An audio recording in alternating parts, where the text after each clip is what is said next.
This is Research Like a Pro, episode 56, Researching in Libraries and Archives, the Do's and Don'ts, with Melissa Barker.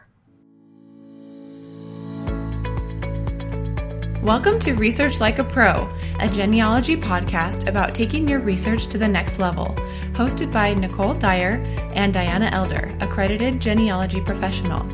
Diana and Nicole are the mother-daughter team at FamilyLocket.com and the creators of the Amazon best-selling book, Research Like a Pro, a Genealogist Guide. I'm Nicole, co-host of the podcast.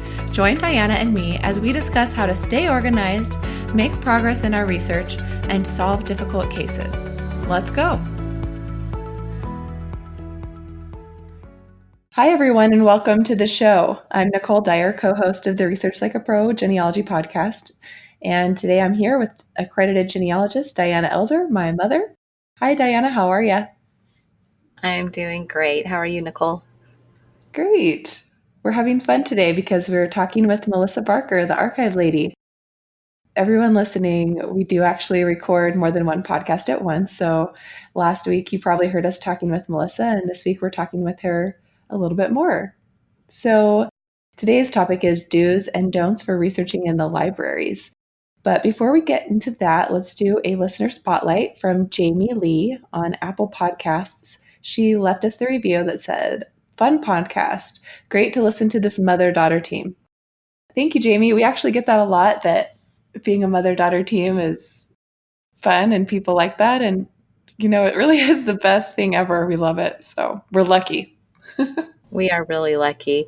And I am really lucky because other people worry a lot about what's going to happen to all of their research when they're gone. And I don't have to worry about that because I know Nicole's going to take care of it all. Right, Nicole? Right. You just have to worry about which grandchild is going to take it over. Well, that's up to you because I will be long gone. So today we are going to talk more about archives with Melissa, the archive lady. And if you missed the previous episode, it's episode 55, and it's titled, "It's Not All Online, Researching in Archives." We had so much fun talking with Melissa and getting just loads of information about the types of records in archives and the different types of archives even, and how to access them. And today we're going to do part 2 of that. And today's episode, we're talking about the do's and the don'ts of researching in archives. So I'm excited to hear from Melissa and her experience as an archivist. And I'm sure all of these fun do's and don'ts are from her experiences. So we're excited to learn more about this thing called archive research. Oh, thank you for having me, Nicole and Diane. I appreciate it. The mother-daughter thing, I have to tell a real quick story about me and my daughter. I've been doing genealogy research for 29 years, and I would drag my daughter to every library and archive that there is that I did research in, and she absolutely hated every minute of it. And so when she became an adult, she swore she would never, ever, ever darken the door of a library again. And so what is she doing? She is the assistant librarian at our local library. No way. That's so funny. Never say never. I work with her, a little bit because it's the local library and the archives kind of going hand in hand. So I work with her a little bit too. So the mother-daughter thing is alive and well here. I love it. Oh my goodness. All right. Well, let's dive into researching at the archives. What should we do to prepare for a visit to an archive? I think there's quite a lot that you should do before you actually visit an archive. Before you get in the car and drive or get on that airplane, there's actually a lot that you can do to make your visit more efficient and to maybe be more successful with your research. Some of those things are to contact the archive well in advance. And when I say well in advance, I don't mean the day before you leave or even maybe the week before you leave, but I would actually give it a couple, 2 or 3 weeks. And there's a myriad of things that you need to be finding out. First and foremost, you need to ask them, are you going to be open on these days when I'm going to be there? Their website may say, we're going to be open. These are our days and hours. But they may be having the carpet replaced on that day, and they don't have it on their website. And so when you show up and there's a sign on the door that says, sorry, we're closed, the carpet's being replaced, and you've traveled there, that is something that you need to know. Also, check their website out. Many of our archives and libraries have wonderful websites, and they include indexes and finding aids. If you can get into their indexes and finding aids, narrow down and make notes of what you specifically want to look at when you get there, you will be going through these records very quickly because most of us only have so much time at a repository. I would also send an email to the archive or library and tell them what you're coming to do research on. Maybe even giving them specific manuscript collections that you want to look at or specific records, because they may even pull those records for you and have them ready when you show up at the facility. Those are some of the great things that I tell genealogists to do way before you even start to travel. These are just things that are really, really going to help you once you get there. I've heard a lot of horror stories about people making this big trip and then getting there and it's closed or they're only open 2 hours a week. So I can second that. Man, that would be really disappointing. Okay, so let's just have a scenario here that I'm going on a research trip and I have got it all verified. They're going to be open. I know what to expect once I get there. But what do I need to do to prepare my actual research for when I go to the archive? That is a great question, and every one of us should prepare before we actually do the research. One of my big things is I tell genealogists to compile a to-do list. To-do list will serve two purposes. It will keep you focused on your research. I don't know how many times I've walked into an archive or a library or wherever these records are, and I just got overwhelmed by what I see, what I'm experiencing, the processes of what do I have to do? What do I have to do to get to this collection, to find this room if you're in a huge facility? And so if you have your to-do list and you go by your to-do list, you check it off, the first, the second, the third, and go through there methodically, you'll be so very happy with yourself when you get home and you don't look at your to-do list and go, oh, I didn't follow my to-do list and I just missed this and I missed this and it was right there. Now, what happens to many of us, and I am also guilty of this, as we're going through our to-do list, we see things that are not on our to-do list. We call these bright, shiny objects, things that just catch us and we just want to run with it. I would really encourage you not to do that. Make a note of it. Maybe if it's in the same box, you can just look at it, address it, maybe make a copy of it, but try to stay with that to-do list and it will really help you to stay focused. Yeah, that's got to be so difficult, especially if you've traveled a long ways. You just have to want to explore everything, I'm sure. I love that idea of a list, and that really feeds into the idea of having your research plan and knowing ahead of time what you're going to be searching for. We talked a lot in the last episode about making good friends with the archivist. So I would assume that would be really key also once we get to the archive. What are some things that we need to think about with talking to the archivist? Well, we talked in the last episode about establishing a relationship. That can start way before you get there by emailing and talking to them on the phone. I would suggest you email more than you talk on the phone because they're very busy people. So emailing is a fantastic source to use. I can tell you that my genealogy experience over the years, I have found it difficult to correspond with archivists and librarians by email. But this day and time, our librarians and our archivists are very well versed with email now. They're usually quicker to respond. And when I say quicker, it does take them a little bit of time. But I would talk to them on a regular basis leading up to your trip, letting them know what you're looking for, letting them know that you're coming and this is what I found on your website. I would love to look at this particular book, this particular manuscript collection, so that when you show up, they're not surprised. What if they have records that are in an off-site storage building? They're not even in the building that you're doing research in. So that gives them time to get those records. Also keep in mind that records sometimes in some archives are what I call very fluid, meaning that our archives sometimes run out of room or they have to adjust and move collections. And when I say move, it may be that they move it to a different repository, such as a local county archive might move something to the state archives. And so when you're looking for particular records and you talk to the archives, just verify that those records are actually still there. Oh, that's a great idea because it might be on the website and they haven't changed the website, but they've been moved. And so, how disappointing would it be to get there and find that they're not there? And maybe that's the only reason you went to that archive was to view those records. And another good question to ask when you're at an archive, especially visiting, and especially you can do this when you're emailing as well. Talk to them about what they have that has been donated or that is new. These may not be processed yet and ready for researchers, but kind of pick their brains a little bit about what have you gotten in lately? What has been donated? Or what have you processed? What's new that you've processed and ready for researchers? These things also may not be on their website, but the archivist will know what they've done and what might be available. That's really interesting. I wonder if we should broaden our searches a bit too, rather than going in and saying, I want everything on John Smith, born this date. If maybe we say something more like, what do you have on the Smith family, or what do you have on this little township? Maybe we tend to think too narrowly for archives. Would that be a good suggestion to broaden a bit? Absolutely. We talked in the last episode about things like diaries and scrapbooks. If you are very focused on just your surname or just your particular ancestor, the archivist is going to follow along with you because they want to help you in what your goal is. But if you will open that up and broaden that too, do you have diaries or scrapbooks for people in the community?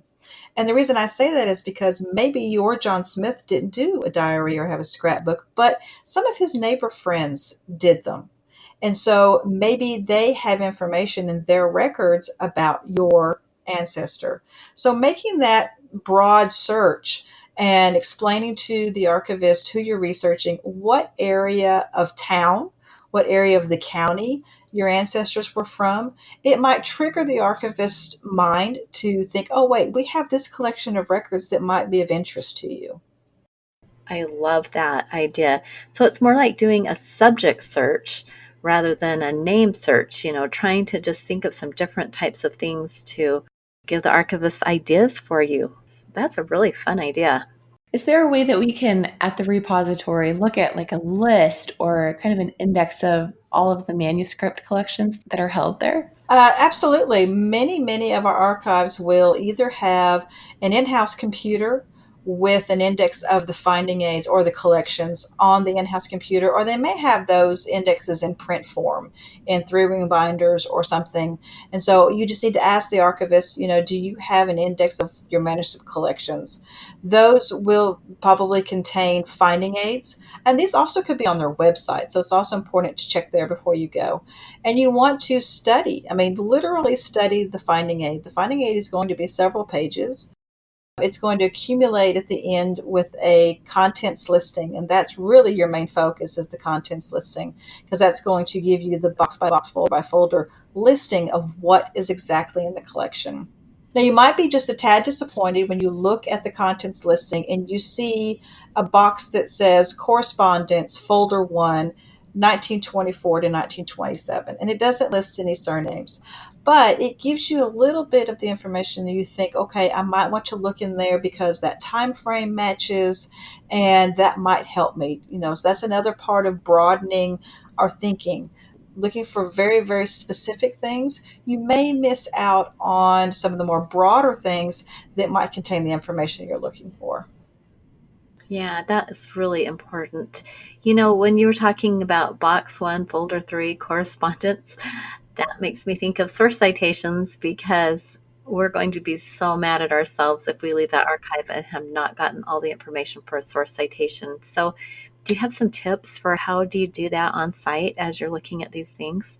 To me, it's more of training ourselves to do it. I don't know how many genealogists, when they get into the archives, and especially if they find something and they're doing the happy dance and they're so excited, and if they have someone with them, they're just all, jumping for joy. They forget to do the source citation. And so I try to calm them down, and they say, I want a copy of this. And I say, well, let's also make a copy of the title page, or let's make a copy of something that will tell you what this is from.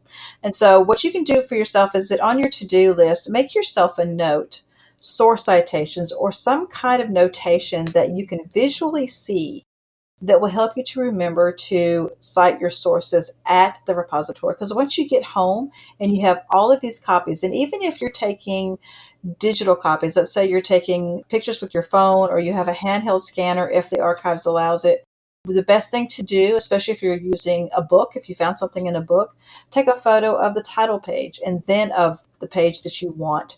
Maybe take a photograph of the file folder from the manuscript collection that gives you the headings, and then digitize with your phone the documents. But it's very important to stop and take a minute and write down where you found the information that you found, because believe me, when you get back home, you're going to wish that you had done it. And I think that every single one of us has done that. Gotten home and then just been so mad at ourselves we didn't record that. Oh boy. So I love the idea of putting that right on your to-do list, having a place for the citation or the information that you're going to need to make the citation so that it just triggers that in your brain to get it. And I also love the idea of taking a photo of like the vertical file or what the box of the manuscript collection looked like. That would be so great to attach to that source so that if you're trying to explain where it came from, you've got that visual. That's a really great idea. Mhm. I'm a visual learner, and so that really resonates with me. And it also takes less time to snap that photograph of the box or the folder or something than it does to sit down and write. And so I use that a lot. Yeah, to write the description would take longer. The other thing that I just wondered about would be finding other repositories, because if we have traveled a distance to a new area or a new state, we're not familiar, but I'm guessing the archivist might know other places to direct us if our research needs to be broadened to other repositories. Is that right?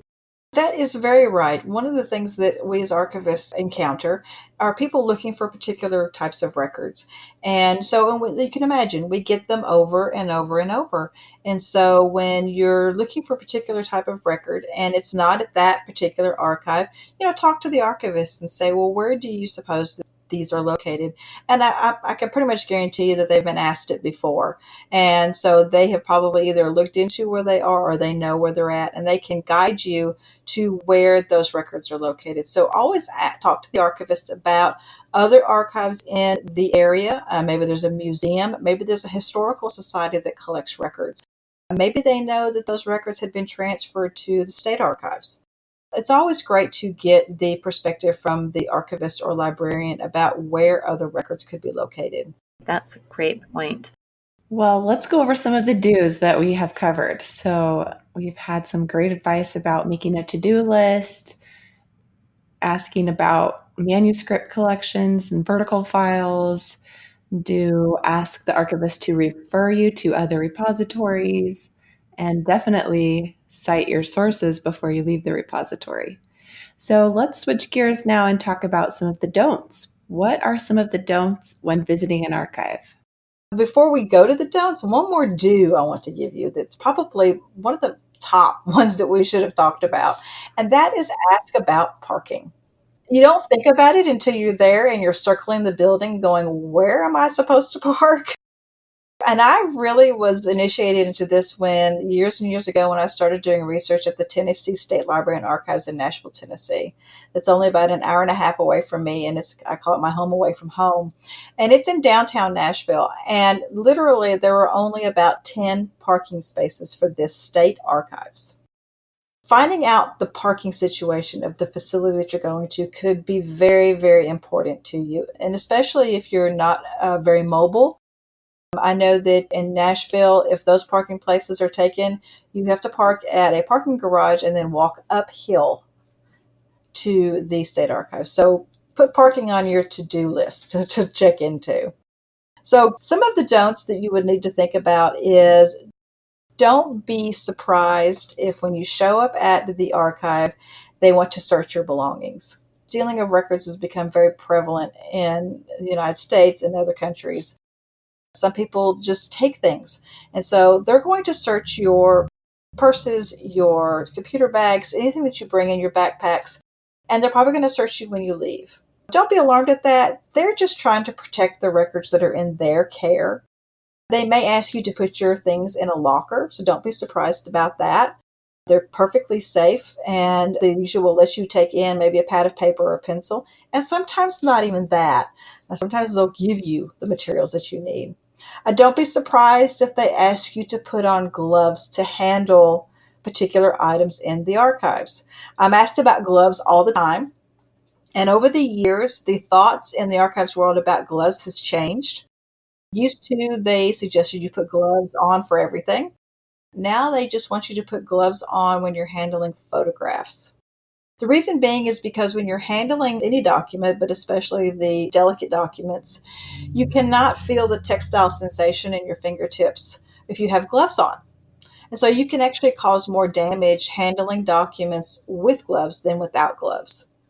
They still may ask you to put on gloves. It depends on the repository, but definitely for photographs, because the oil and dirt on our hands, no matter how clean they are, transfer onto those photographs. And if a lot of people handle that photograph, it could cause damage over time. Wow. Have you seen a lot of really fragile documents that just can't be handled at your archive? Yes, and I do a lot of teaching about records preservation and about folding and unfolding records. A lot of it comes from the fact that over time, people have folded and unfolded a particular document, such as a letter. You fold it, put it in an envelope, take it out of the envelope, unfold it, things like that. And the more that you do that, it breaks down the paper at the folds.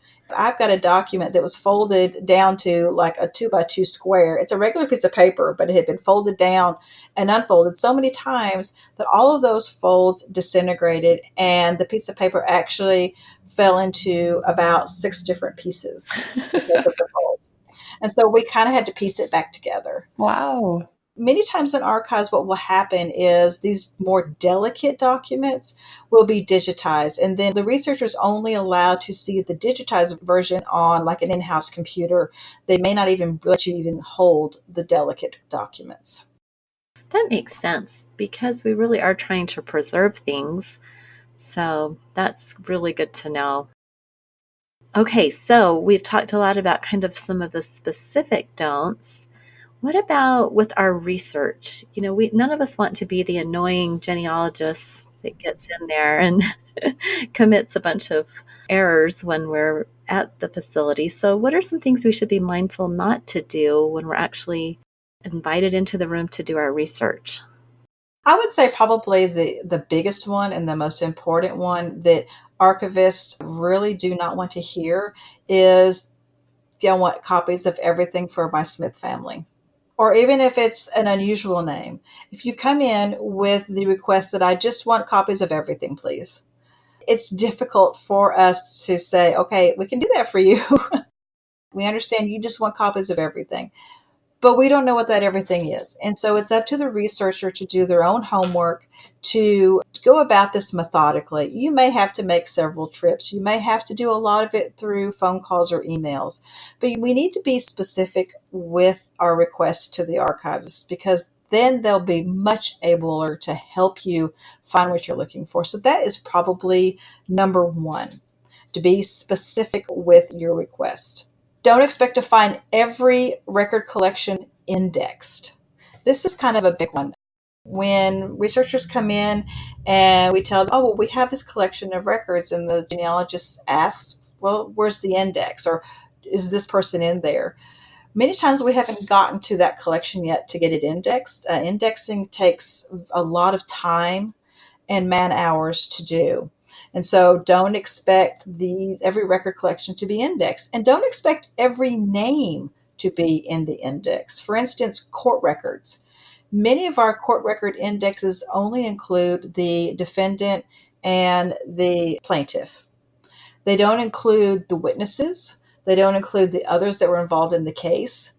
It only includes usually, the plaintiff and the defendant. Also, one of the things, and this is more of a aesthetics thing or something when it comes to archive work, When you're given a box of records with file folders, and within those file folders, or let's say a vertical file, you get one of those, as you're looking through the documents, be mindful to just turn the page in the folder and keep things in as much as the original order as you received them. Now, there may not be any rhyme or reason to the order in the file, but there may be. Archivists are very particular about how they archive records.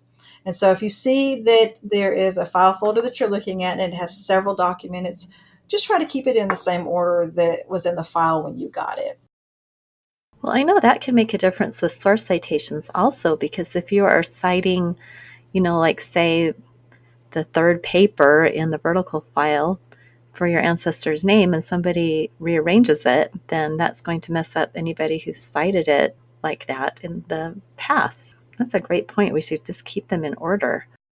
And especially, let's say that there's a 2 or 3 page letter in there, and someone else that has looked at it has rearranged those pages. It makes it very difficult. And some of these letters, sometimes you can't tell the first page from the third page because they've written just everywhere on the page. I've had some of those letters. And so keeping that in order, it just helps the next researcher who comes along to do their research. And then one of the other don'ts that I like to throw in there, because to be respectful of other researchers, and when you're done with your research and you're leaving, make sure that your area is cleaned up. You don't leave any trash behind or things like that. And so that's just for me. I like to help other researchers that come after me to use the same space that I used. Good tip. I have a question. I know we kind of mentioned this a little bit, but when you find a document or something that you want a copy of, do you find that it's okay in a lot of archives to take a picture of it with your phone? Or what do you think is the general guidance on that? The general guidance on that, honestly, is to check before you go.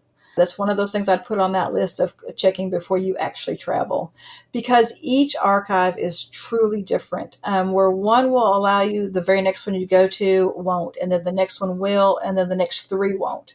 So it all depends on their policies and how they handle things. In my archive, I allow people to take photographs of documents, but the next archive they go to may be very strict and say, no, you can't.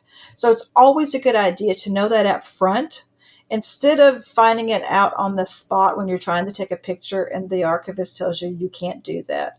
And speaking of copying things, there are still a lot of our archives that have microfilm machines and copy machines that take money or coins to get copies.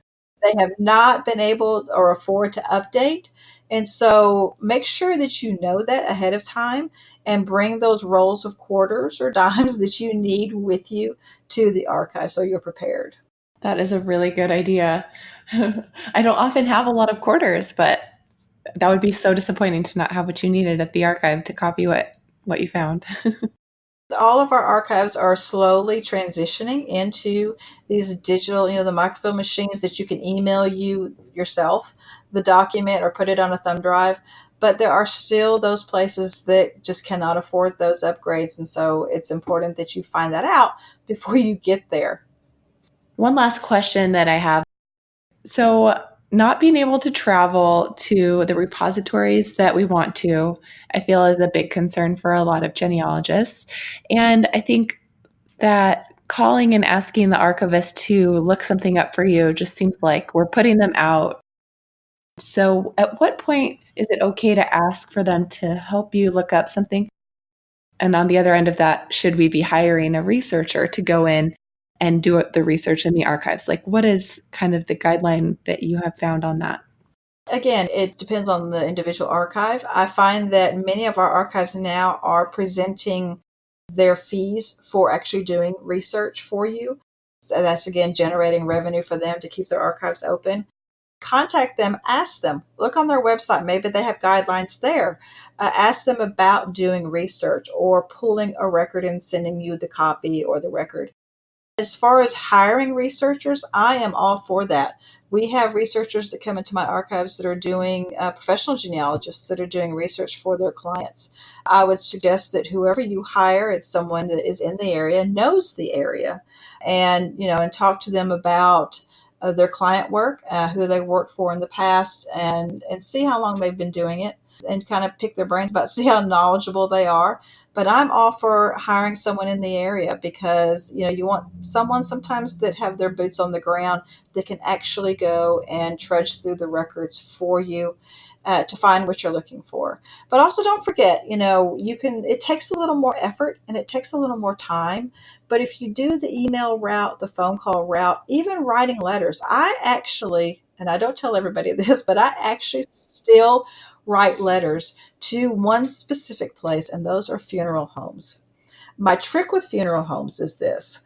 I don't write, but I actually type out a letter requesting information to the funeral home. I include a self-addressed stamped envelope.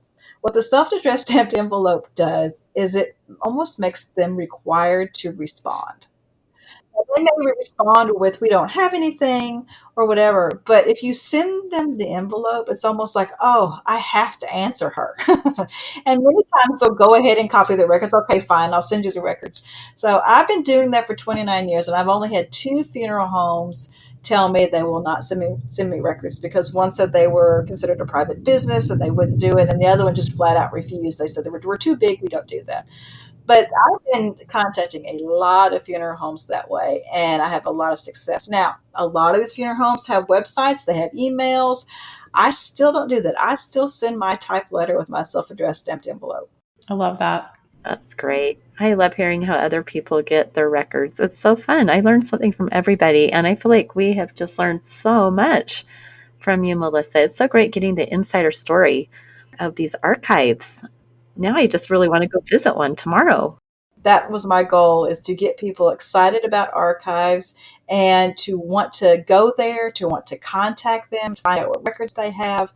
Because as a genealogist, and as an archivist, one thing I say is that I think all genealogists should be archivists, and I think all archivists should be genealogists because both of them offer so much to our research, and genealogists offer us so much to our profession. And I think it's a win-win all around. Agreed. Well, thank you so much, Melissa. It has been a fabulous time talking about archives today. And I feel like I'll have to listen to this episode again the next time I'm planning a visit to an archive to remember everything you said. And I just want to give a shout out to Melissa's website, which I am just now looking at. And we have people that ask all the time about where to, all these things about how to preserve and save things. And so anybody listening and you are wondering how to preserve things, right on Melissa's blog, she has lots of different articles about that. And so great resource for learning how to preserve. Like here's one of these titles, Preserving Old Family Letters. And I need to look at that post because I have some old family letters. So anyway, just a shout out, go check out her website. And we'll have a link to that in the show notes. And I'll also mention too that I love talking with genealogists about researching in archives and their own records preservation. And so if anyone would like to email me, I guess maybe you'll put my email in the show notes. It's melissabarker20@hotmail.com. But email me. I usually get back with you pretty quick, but I love helping. And so that's what the Archive Lady is all about, is educating and trying to help. Well, great. Well, thank you so much. And everybody listening, we will talk to you again next week. Have a great week. All right. Bye-bye, everyone. Thank you for listening to Research Like a Pro with Diana Elder, accredited genealogy professional, and Nicole Dyer. We hope that something you heard today will help you make progress in your own genealogy research. If you like what you heard, please leave us a review on iTunes or Stitcher, or visit our website, familylocket.com, to contact us. You can find our book, Research Like a Pro, A Genealogist Guide, on Amazon.com and other booksellers. We hope you'll start now to research like a pro.